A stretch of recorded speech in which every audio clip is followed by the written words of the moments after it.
So in this video, I want to show you this little Bible, which might be the best Bible I ever bought for the money. I paid only $2 for this Bible. It is produced by Zondervan. It's a King James red letter edition, and it's all the way back from the 1960s. And this is the best Bible paper that I've ever seen. So this calf skin, you can see it's wearing a bit, but the real special thing about it is the paper. So Zondervan produced it. This one was torn there. That's the kind of Bible, Royal Minion calf skin. And yeah, on the back of this ripped page, we see India paper, printed in England. So India paper is, as I understand it, is a very high quality paper that used to exist, but the kind of paper that we have these days is maybe not genuine India paper. Someone can correct me on that. So yeah, check this out. Zondervan, 1968. So I've heard from some other people that back in the day, like 50 years ago, that the Bible paper was simply way better than anything that we have these days. So this is a very small Bible. It is super thin. It's thinner than my Topaz Bible. Maybe it's like an inch and a half or something like that. And there's a lot of pages in here, which means this is super thin. I don't know how thin the paper is, but it is. It must be thinner than 28 GSM type paper, because there are just so many sheets in such a thin Bible. But the opacity on this thing is through the roof.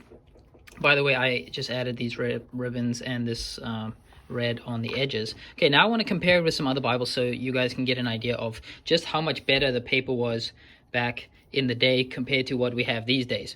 So what you're looking at here is a Topaz Bible. This has really fancy 28 GSM paper that is infused with titanium dust to make it more opaque.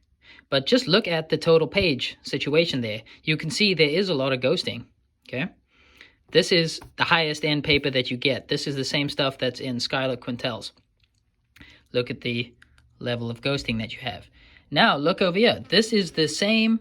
This is at least as thin, probably even thinner.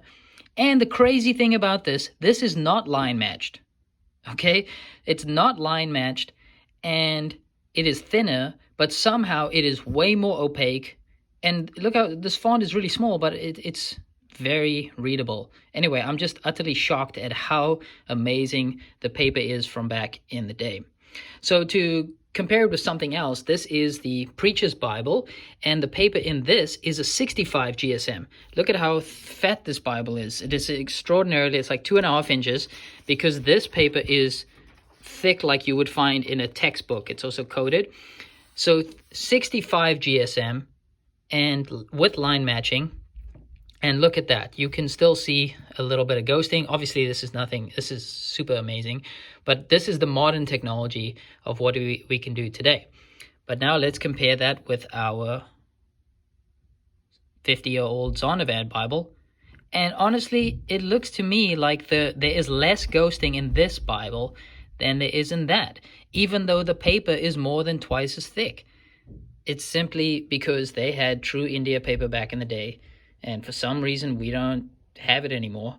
But I miss it, because look at this. This is just shockingly good. No wonder back in the day they didn't need line matching, and they could do this verse by verse format with the center column reference, because they could just add more and more pages, and the Bibles wouldn't even end up being that thick, because the paper was so thin but so opaque. Now what we constantly have to wrestle with is like this Topaz. We're trying to get it down so that it's a manageable size. So you saw with the Schuyler quintels, they went from 45 GSM down to 38, then to 36, and now down to 28 GSM to get it to be a manageable size.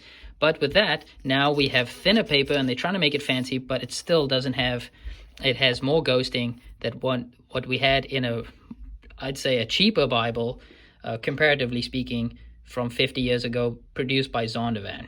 So I wanted to make this video to show you the best Bible I ever bought for $2. It's really cool, and it's the only thing I have that has such amazing paper.